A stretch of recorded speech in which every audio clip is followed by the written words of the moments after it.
de precaución y autocuido y siguiendo las recomendaciones internacionales, Contexto Azul y Blanco está tomando las medidas necesarias para proteger al equipo y a sus panelistas, realizando las entrevistas en modo virtual. Protegiéndote a vos, proteges a tu familia y a tus allegados. Contexto Azul y Blanco. Buenas tardes y bienvenidos a Contexto Azul y Blanco, hoy 11 de febrero del 2021. El tema que vamos a estar tocando hoy son los aportes técnicos para un programa de gobierno democrático en Nicaragua, una propuesta a la nación. Y el eje temático es pueblos indígenas y afrodescendientes. Nicaragua está conformada por más de 10 etnias. En el censo realizado en el 2005, se muestra que un 13% de la población se identifican como perteneciente a un pueblo indígena. Una realidad es que los derechos de los pueblos indígenas y afrodescendientes son reconocidos por la Constitución Política de la República de Nicaragua, por la Convención Americana sobre Derechos Humanos, el Convenio número 169 sobre pueblos indígenas y tribales en países independientes de la OIT, la Declaración de las Naciones Unidas sobre los Derechos de los Pueblos Indígenas y la Declaración Americana sobre los Derechos de los Pueblos Indígenas. Pero han sido tradicionalmente discriminados, vapuleados y desplazados y explotados sus recursos naturales. Esto obedece a la falta de políticas públicas inclusivas y acciones que reduzcan la brecha económica y sociocultural que arrastran al país. El grupo de más de 100 profesionales que construyeron el documento de aportes técnicos, en un acápite completo, establecieron propuestas para revertir lo que hasta el día de hoy los pueblos indígenas y afrodescendientes viven. Para hablar de este tema hemos invitado a dos expertas en el tema. Ellas son Dolin Miller Bacon, nativa de la ciudad de Bluefield, de la región autónoma Caribe Sur. Ella es psicóloga, especialista en planificación y gerencia de proyectos. También es especialista en formulación y gestión de proyectos sociales con un diplomado en Derechos Humanos, Ciudadanía y Participación Ciudadana. Actualmente es la asesora técnica del gobierno comunal criol de Bluefield Legítimo, facilitadora y asesora técnica de la Alianza de Pueblos Indígenas y Afro. También tenemos a María Luisa Costa. Ella es abogada de la Universidad Externado de Colombia, Bogotá, miembro de la comisión técnica que elaboró el anteproyecto de la Ley 445, Ley del Régimen de Propiedad Comunal de los Pueblos Indígenas y Comunidades Étnicas de las regiones autónomas de la costa atlántica de Nicaragua y de los ríos Bocay, Coco, Indio Maíz, demarcación y titulación del territorio Rama y Criol y áreas protegidas. Representante legal del pueblo indígena Rama, de las comunidades Criol y de la comunidad negra Criol indígena de Bluefield ante la CIDH, en el caso contra el megaproyecto del Gran Canal Interoceánico por Nicaragua. También es profesora asociada del Departamento de Ciencias Jurídicas de la Universidad Centroamericana y es la coordinadora del Centro de Asistencia Legal a Pueblos Indígenas CALPI, presidenta de la Academia de Ciencias de Nicaragua. Bienvenidas a ambas y muchas gracias por estar acá con nosotros en Contexto. Muchas gracias.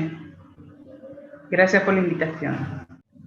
Como mencionábamos en la introducción, hay algunas preguntas y ustedes como fueron parte del equipo que creó, construyó este eje temático en el documento de aportes técnicos para una Nicaragua democrática. Y nos gustaría empezar con que nos dieran una descripción general del contexto económico, social que viven las comunidades indígenas y afrodescendientes de Nicaragua, y en particular el estado de la autonomía de la costa Caribe. Sí, bueno, muchísimas gracias María Ángeles por esta oportunidad. Realmente es un honor haber participado en esta comisión que lidera la doctora María Luisa Costa para brindar insumos para una propuesta técnica de un plan de gobierno. Realmente identificar en la costa Caribe las prioridades y las necesidades y de los pueblos indígenas y afrodescendientes ha sido un reto muy importante. Iniciamos con el contexto histórico, que sabemos muy bien cómo en los diferentes del país, políticos inclusive y económicos, pero que definitivamente creo que se puede identificar en el contexto estas necesidades muy sentidas en una población que ha estado, según las investigaciones del Programa de Naciones Unidas, con índice de desarrollo humano por debajo de lo normal. En todo caso, en un país de desarrollo, un país pobre, encontrar comunidades que están por debajo de la línea de pobreza, pues realmente permite construir un nuevo contexto para estos pueblos. La autonomía Caribe, que se promulgó en los años 80, en 1987, por ser más precisa, es producto de una negociación, es un producto de una demanda social, pero que después de 40 años el proceso autonómico todavía está en deuda con la población costeña, mas sin embargo esa deuda obedece también a las políticas públicas del Estado y que ahora en este nuevo contexto pues se pone nuevamente en el tapete. Por otra parte, un instrumento muy importante que es producto de una demanda del pueblo indígena Mayagna, pero que ahora cubre a todos los pueblos indígenas de la costa Caribe y los afrodescendientes, es la ley de demarcación territorial, que vino a poner en contexto esa deuda histórica para el proceso del reconocimiento y la restitución de derechos de nuestros pueblos. Por lo tanto, el reto que presenta en estos momentos a raíz de la explosión social en el 2018, pero también a raíz de la demanda que ha tenido la costa Caribe, en especial, ¿verdad?, por la demanda histórica de tierras, de sus recursos naturales, de la población que ha vivido en un contexto de desempleo alto y prácticamente empuja a identificar acciones bastante drásticas, ¿verdad?, con respecto a mejorar las condiciones de vida de nuestra población. Y por lo tanto, la ley de demarcación territorial, la ley de autonomía, en el contexto de la explosión social, pues simplemente hace referencia de que hay una deuda histórica. La costa Caribe no está sufriendo desde el 2018, sino mucho antes.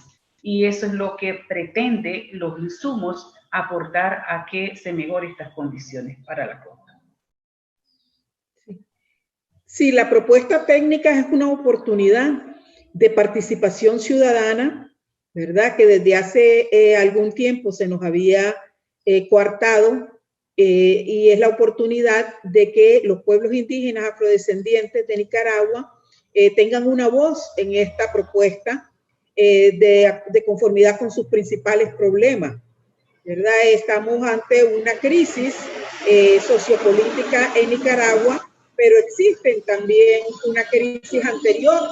Desde el 2015 se viene agudizando los ataques que están sufriendo los pueblos indígenas Miskito y Mayagna en la reserva de Bozaguas y en la cuenca del río Coco por el ataque de armados con armas de guerra. El Estado ha sido objeto de recursos de medidas cautelares y provisionales de la Comisión y de la Corte Interamericana y se encuentra en desacato, no los ha cumplido. Y otra crisis que se vino a presentar fue la creada por las huracanes Ieta y Iota, que dejaron a estos pueblos que ya estaban bastante golpeados por los ataques indiscriminados de estos armados, sin sus cosechas, sin sus árboles frutales, sin sus casas, y están siendo objeto, ¿verdad?, de una agudización de la pobreza y de la crisis alimentaria en la que actualmente se encuentran.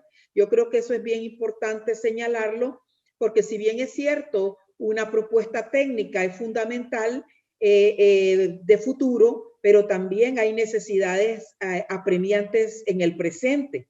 Y por este medio instamos al Estado de Nicaragua a cumplir con su obligación nacional e internacional de proteger a estos pueblos de estas amenazas, de estos ataques armados, son armados con armas de guerra contra poblaciones civiles indefensas, y también apoyarlos en la cuestión alimentaria que han quedado después de los huracanes, y también del COVID, que también ha atacado a estos pueblos. Muchas gracias, Dolín, muchas gracias, doctora María Luisa. Y escuchando este contexto, escuchando la situación actual, se planteó la ejecución y la creación de estas propuestas para los aportes técnicos, ¿verdad? Y ya entrando directamente a la propuesta como tal, ¿podrían explicarnos cuáles son las prioridades que se establecieron en el marco de los aportes técnicos para un gobierno democrático desde la visión de las comunidades indígenas y afrodescendientes? Sí, de las prioridades que se identificaron, quisiera mencionar un aspecto creo que necesario. Las prioridades surgen de las consultas a los diferentes sectores. Quiero mencionar de que los pueblos indígenas y afrodescendientes tenemos una alianza de pueblos indígenas y afrodescendientes con el contexto de identificar los mecanismos para fortalecer las organizaciones comunitarias de gobiernos comunales en el marco de pueblos indígenas del Pacífico Centro y Norte y fundamentalmente en el marco de lo que establece la Ley de Autonomía.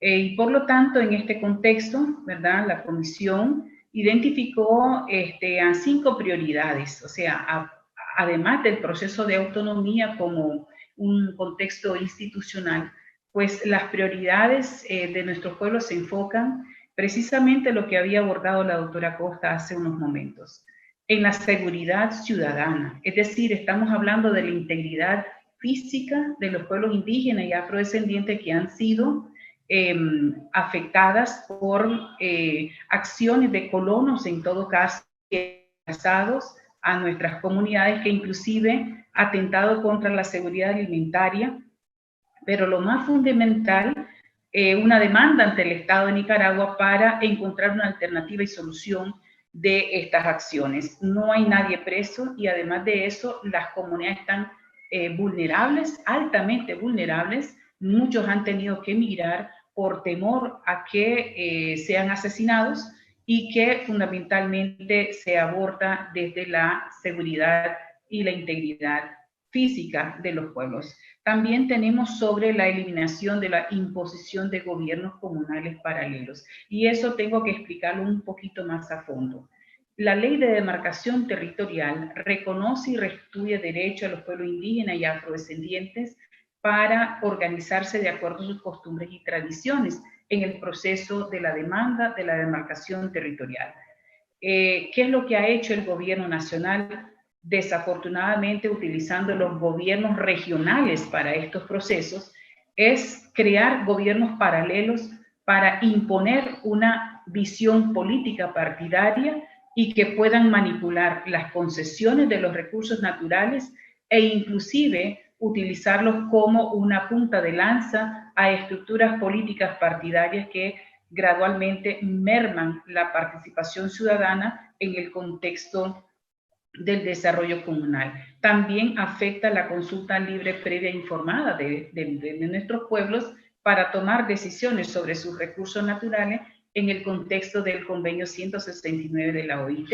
Y por lo tanto, crear estas estructuras paralelas eleva prácticamente el perfil político del gobierno en las comunidades, porque las elecciones son por asambleas comunales y territoriales, y merma la participación de la comunidad de acuerdo a sus costumbres y tradiciones. Otra prioridad es la seguridad jurídica de los territorios. El gobierno nacional no quiere sanear, el gobierno nacional pretende que el conflicto se mantenga. Nuestro temor es una limpieza étnica por las acciones que ha prácticamente tomado el gobierno de no investigar sobre las incursiones de colonos en las tierras y por lo tanto, ¿verdad?, encontrar esa seguridad jurídica de los territorios, porque también en la constitución política del país reconoce esta forma de propiedad. Otra prioridad es el desarrollo cultural, que es muy importante, la conservación de nuestras formas de organización. Estoy hablando de todos los pueblos indígenas y afrodescendientes del país, pero que además de eso aporte a un mejoramiento económico de nuestros pueblos y garantizar ese patrimonio cultural que puede mejorar las condiciones de vida. Y el último, que es el quinto, la quinta prioridad, es fortalecer las capacidades productivas y comercialización de los pueblos indígenas. Entonces, estamos diciendo de que necesitamos la seguridad alimentaria, esa soberanía necesaria para que la comunidad pueda alimentarse de manera propia. No hay trabajo y además de eso, pues la población ha decidido mejorar sus condiciones alimentarias y por lo tanto hay que darle esa seguridad. Doctora. Sí, un poquito más sobre lo de los gobiernos paralelos. Como el Estado ha, durante esta más de una década, ¿verdad?, ha cooptado las municipalidades en todo el país, y así cooptó los consejos y los gobiernos regionales de la costa Caribe. Pero incluso ha llegado a cooptar los gobiernos territoriales y comunales indígenas y afrodescendientes de todo el país. Esto lo ha hecho por medio de las certificaciones. Las certificaciones de los gobiernos comunales y territoriales las realizan en las regiones, en el resto del país, las municipalidades, pero en las regiones autónomas, los gobiernos regionales. Y lo que han hecho es que le han extendido, por ejemplo, según las costumbres, las tradiciones y los estatutos comunales, una junta directiva de un gobierno comunal o territorial dura 3 años. Entonces ellos les han extendido 5 años sin que hubiera una asamblea territorial o comunal, que es la máxima autoridad, la que decide. Y esto lo hacen cuando han cooptado principalmente a los presidentes de las juntas directivas de las comunales o territoriales, cuando han impuesto miembros del FCLN o CPC o GPC, ¿verdad?, dentro de esas estructuras. Y una de las razones que han hecho eso es para obtener permisos para explotación y exploración de recursos naturales. Así fue como obtuvieron la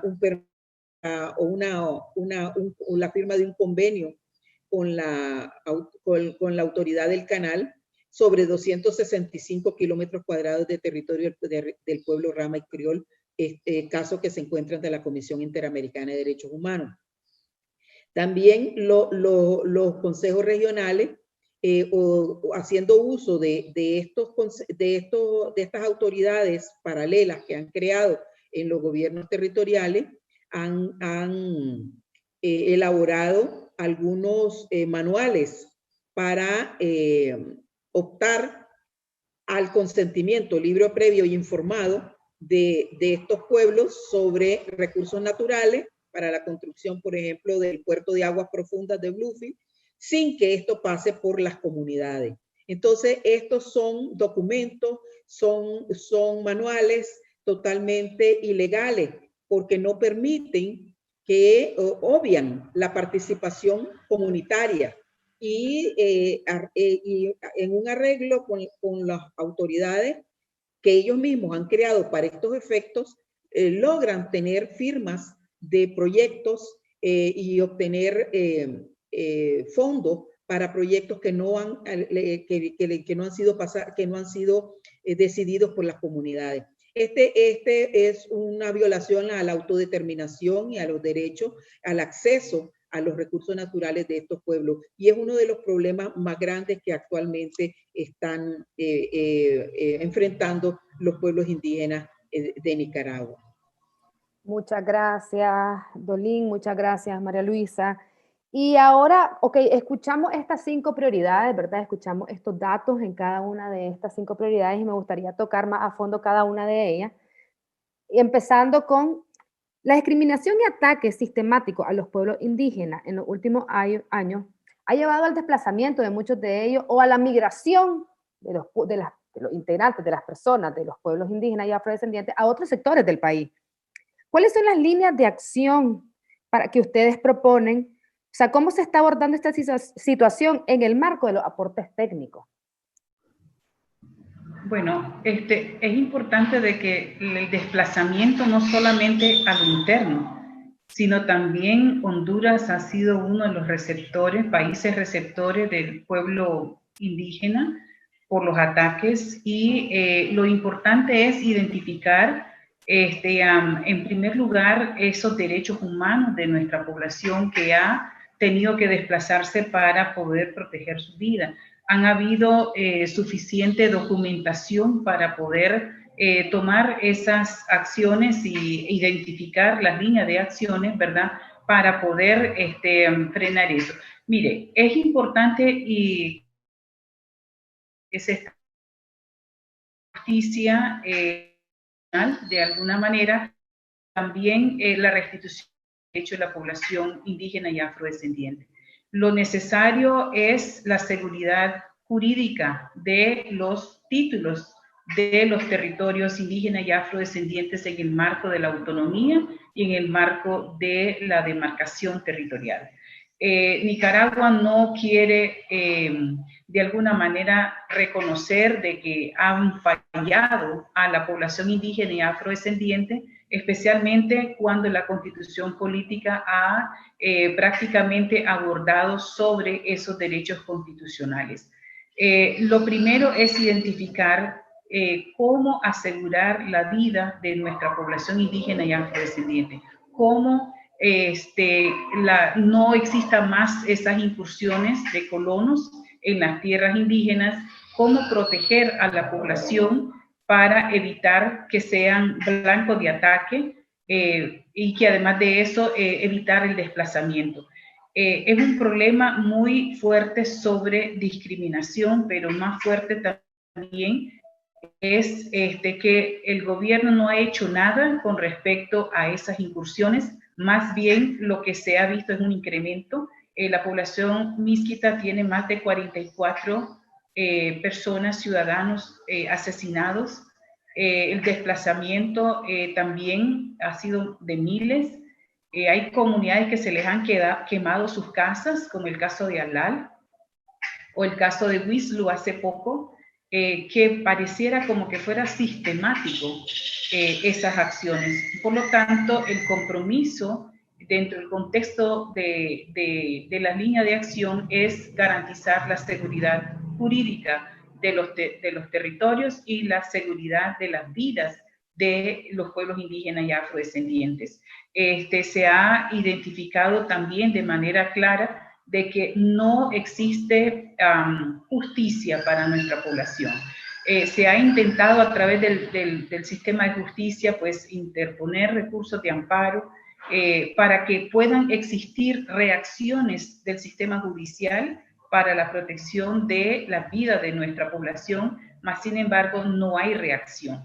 Y eso es lamentable y por lo tanto los insumos lo que recoge es garantizar la vida de la población, que sea un hecho importante reconocer de que hay que restituir estos derechos. Hay personas que han quedado inválidas, hay personas que tienen todavía secuelas, ¿verdad?, de los ataques que han habido en la población y que además de eso no hay una respuesta contundente. La seguridad alimentaria ha sido afectada por esto y por lo tanto una de las líneas de acción es precisamente eso, ¿verdad? La seguridad alimentaria, la seguridad de la población y sobre todo garantizar de que se respete el proceso de autonomía y el proceso de la demarcación territorial.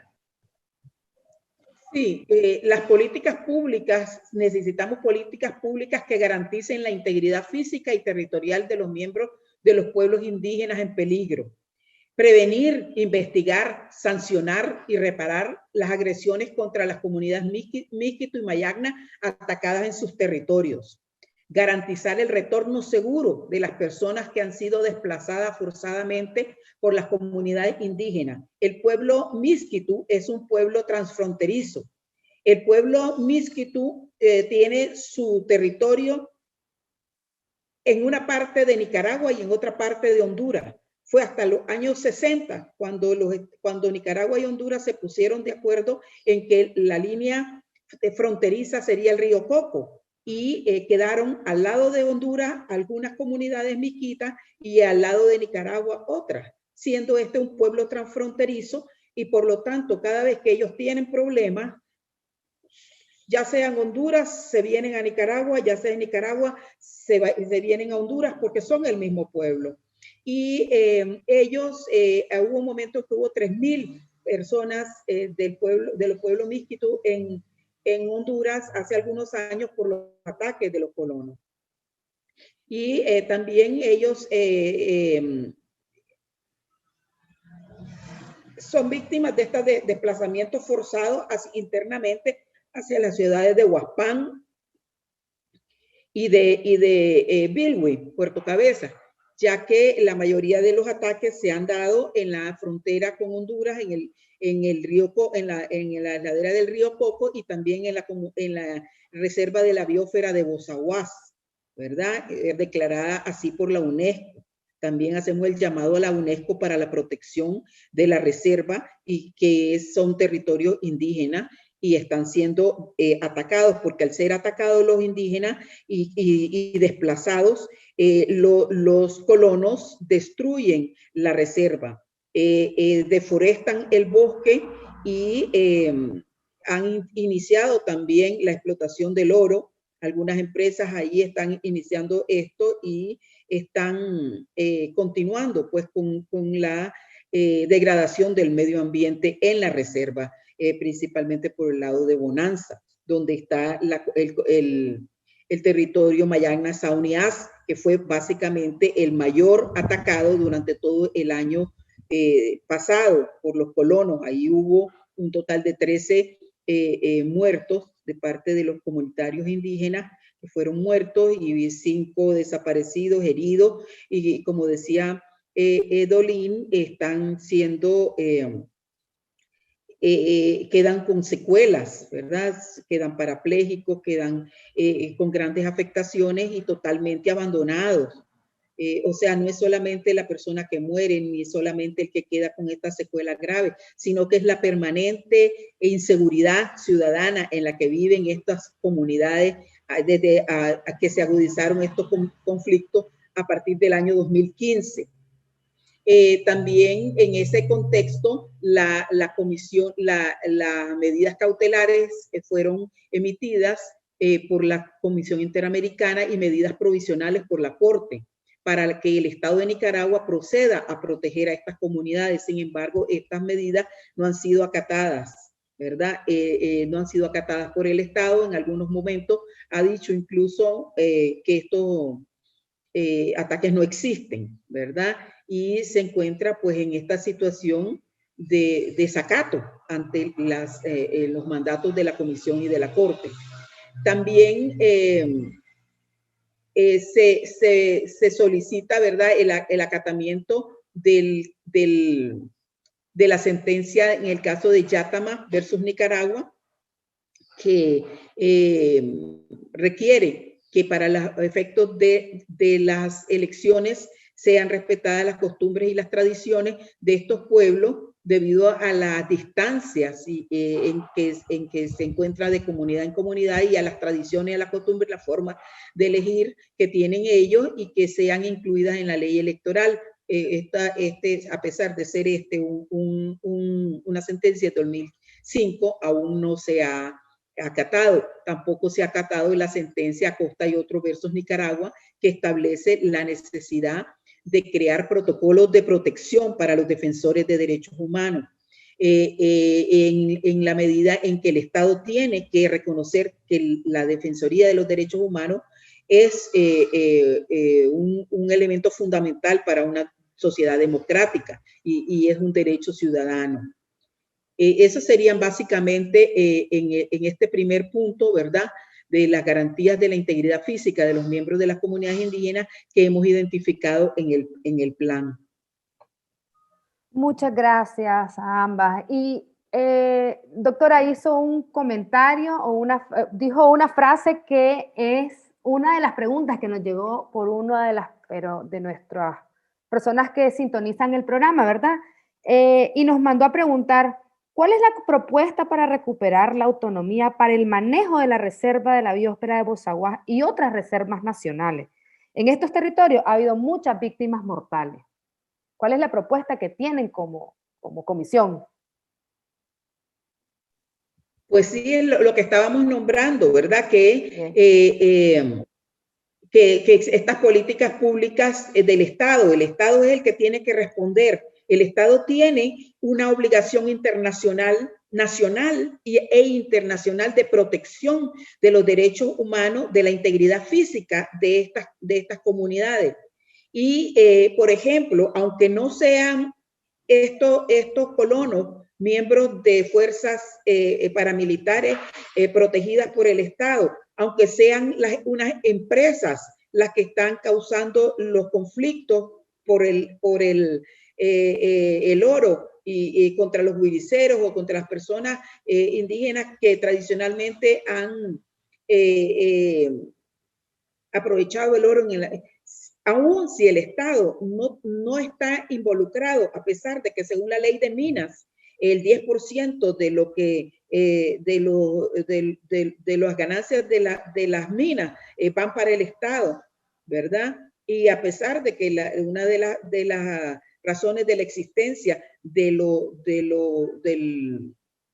ejército es que es el único cuerpo armado, ¿verdad? Junto a la policía que puede existir y que tiene la obligación de desarmar a cualquier grupo armado que exista. Incluso si no tomáramos en cuenta eso, el Estado tiene la responsabilidad internacional de proteger a estos pueblos y cuando no lo hace, aún si los que están atacándolo no es el Estado, incurre en responsabilidad internacional. Por lo tanto, es una obligación del Estado responder con investigar, sancionar, reparar todas estas agresiones contra estas comunidades. Y en eso está realmente fallando actualmente. Y esperamos que en una transición democrática el próximo gobierno y el Estado de Nicaragua se ponga al día en esta situación, evitando mayores violaciones a los derechos humanos. Muchas gracias, doctora María Elisa Acosta, muchas gracias, Dolín. Y por otro lado, y algo bastante importante que nos queremos consultar, es para garantizar una educación inclusiva y de respeto a la cosmovisión de los pueblos de la costa Caribe con calidad y multiculturalidad, ¿qué proponen en el marco los aportes técnicos para un país democrático? Quisiera mencionar el programa bilingüe intercultural como parte del sistema de educación autónomo regional reconocido en la Ley de Educación. Es interesante saber de que Nicaragua tiene una ley de lenguas y esa ley de lenguas permite a los pueblos indígenas y afrodescendientes pues educarse en su propia lengua. Nicaragua, en el contexto de la ley de autonomía, no ha logrado identificar de manera plena y clara cuáles serían esos mecanismos para que nuestra población indígena y afrodescendiente tengan la oportunidad de educarse en su propia lengua. Totalmente abordar de que hay que mejorar la calidad de la educación en Nicaragua. Hace poco un reporte que estaba viendo de que la educación en Nicaragua tiene un general de 4º grado y eso significa que si en el idioma castellano, en la lengua nacional, en el idioma nacional, tenemos deficiencia en la educación, imagínense qué pasa en un centro escolar bilingüe, intercultural, educar en lengua materna, en este caso el inglés o el miskito o el mayagna. Realmente hay un déficit de profesores y hay un déficit en el sistema de educación.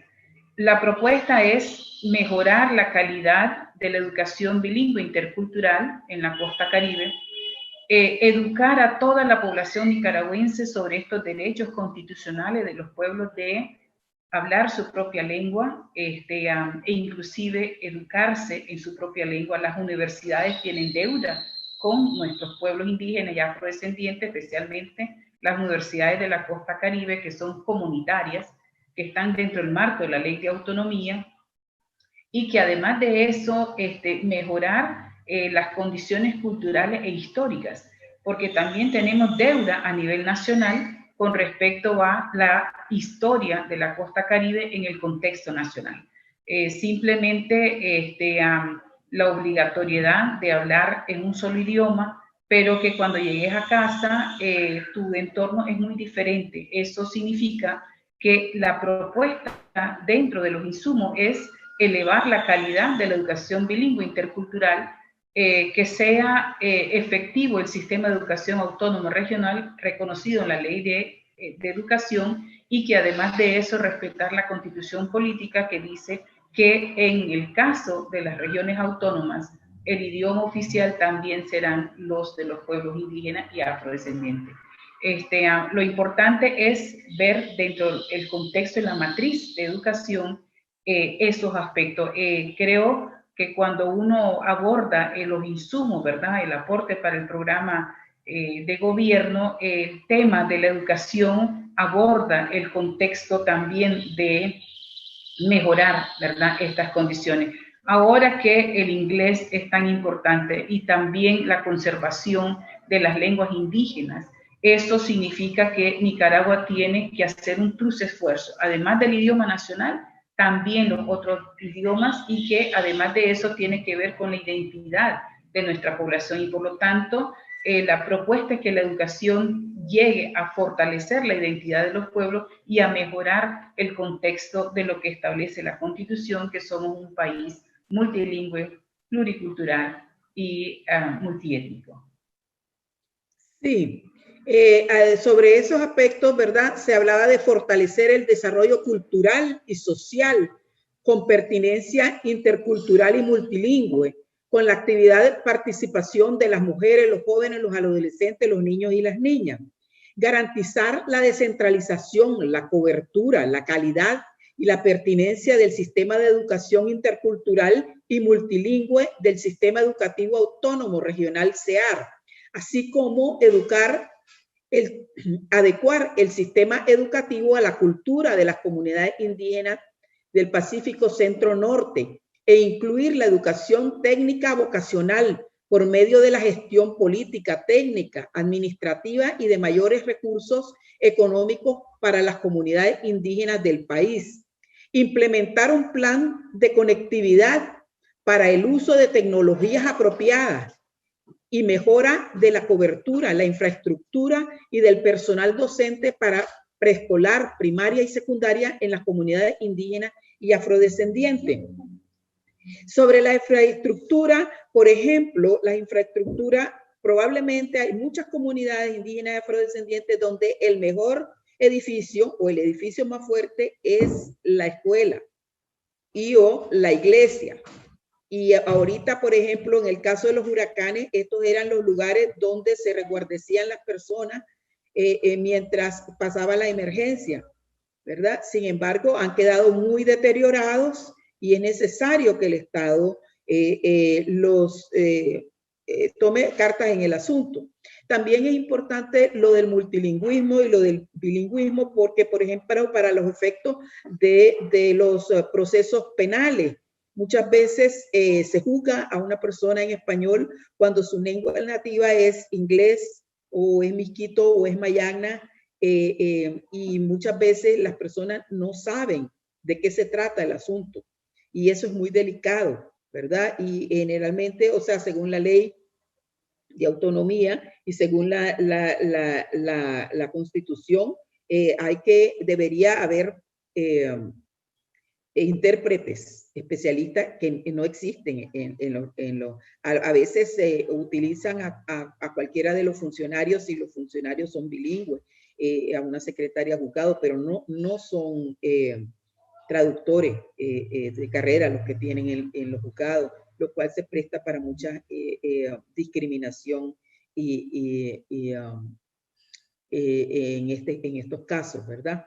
Y la otra cuestión es el uso de la conectividad, el uso de tecnologías apropiadas, computación, llevar la conectividad a las comunidades porque bueno, si ni siquiera lo hay en las ciudades para las comunidades, para las escuelas públicas. Sin embargo, eso es importante. ¿Verdad? Hemos visto ahora con la pandemia cómo hay que usar el distanciamiento social cuando no se puede llegar en las ciudades. Ahora en estas comunidades, que muchas de ellas no tienen carretera, no tienen camino, que la única forma es fluvial para moverse y movilizarse. Y es una forma, por ejemplo, de achicar la brecha estudiantil para los niños en las comunidades, sobre todas las ventajas que tienen el resto de los niños en las ciudades. Y yo creo que es una cosa que se debe tomar muy en serio, utilizar, ¿verdad?, la conectividad y las tecnologías apropiadas para mejorar la cobertura en la educación. Esos fueron algunos de los elementos que se identificaron en la propuesta. Muchas gracias, Amba. Y ya para ir finalizando, en el programa del martes tocamos el tema de economía, también de los aportes técnicos. Y le hicimos una pregunta que me gustaría también hacérsela a ustedes.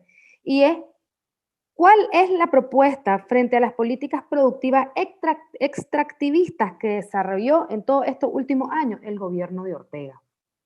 Bueno, es importante identificar de que lamentablemente a la costa Caribe se ha visto como una zona de explotación irracional de los recursos.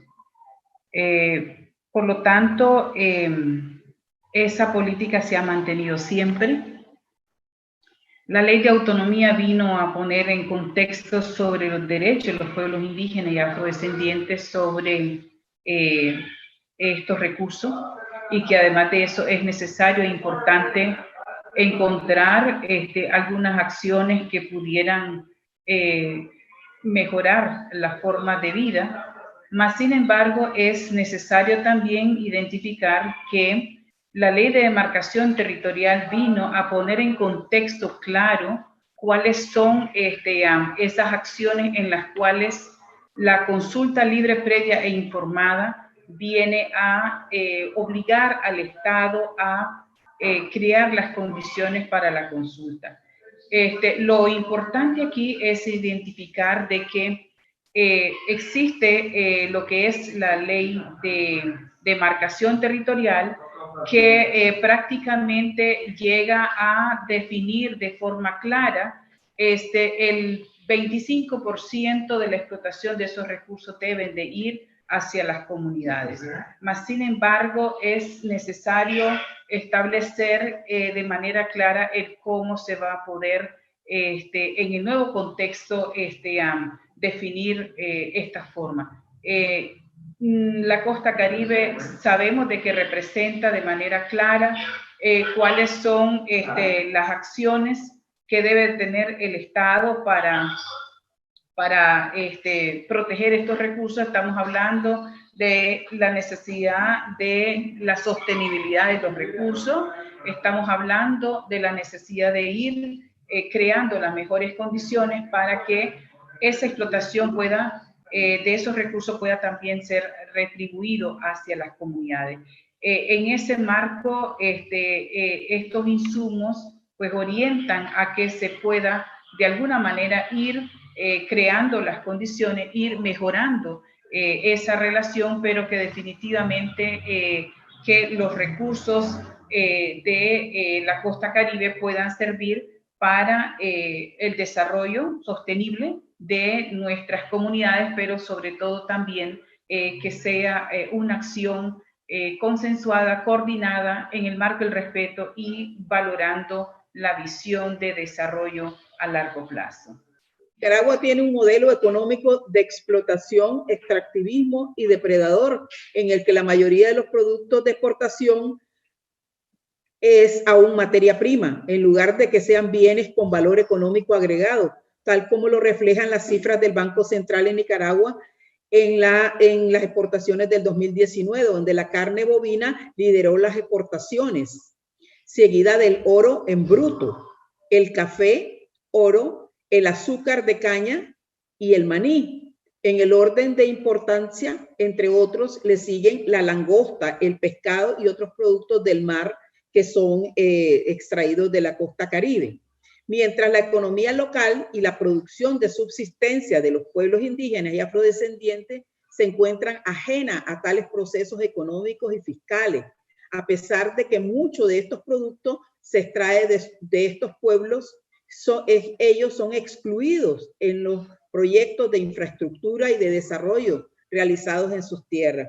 Vemos cómo mientras se habla de un desarrollo de la exportación a nivel nacional, esto por la falta de respeto al derecho de los pueblos indígenas afrodescendientes que son a raíz de la titulación dueños legítimos y legales de sus territorios, demarcación y titulación que se realizó a partir del 2005 hasta el 2011, y ellos, a pesar de que el Estado les reconoce la titularidad jurídica de los territorios que tradicional e históricamente han utilizado y en los que actualmente viven, cuando se va a hacer un proyecto de infraestructura, se trata de obviar que participen, se trata de obviar sentarse en la misma mesa y preguntar y llegar a un acuerdo para que de esta manera sean beneficiados, sean parte, entren en el proceso. Sin embargo, son excluidos. Y esa es una mentalidad que tenemos que cambiar. Tenemos que cambiar esa mentalidad de pensar que el Estado es dueño de la costa caribe. Tenemos que cambiar esa mentalidad de exclusión y de discriminación. Y para el bienestar de todos, porque si se consensúan estos proyectos con las personas, con estos pueblos que están en estos lugares, se van a reducir los daños ambientales, se van a reducir la depredación del medio ambiente y se van a lograr estos proyectos de manera democrática, pacífica y con mayor estabilidad medioambiental.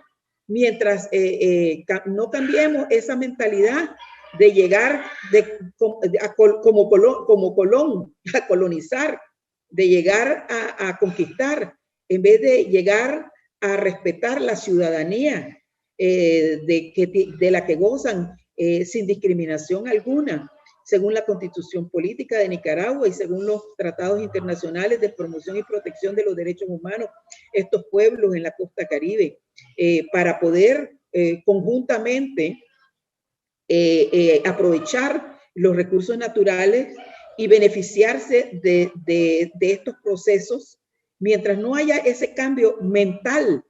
Ya lo hicimos, hicimos el cambio legal. Tenemos la legislación nacional e internacional que así lo mandata, pero no hemos hecho ese cambio moral, mental y en las políticas públicas de Nicaragua para llegar a ese punto.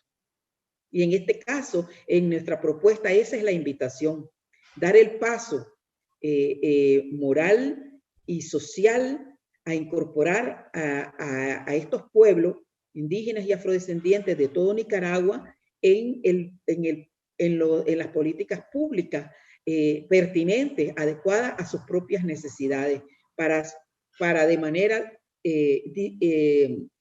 inclusiva sean parte de nuestra nación, ya que enriquecen la cultura nacional por medio de sus lenguas y de sus culturas propias, porque somos un pueblo multiétnico y pluricultural.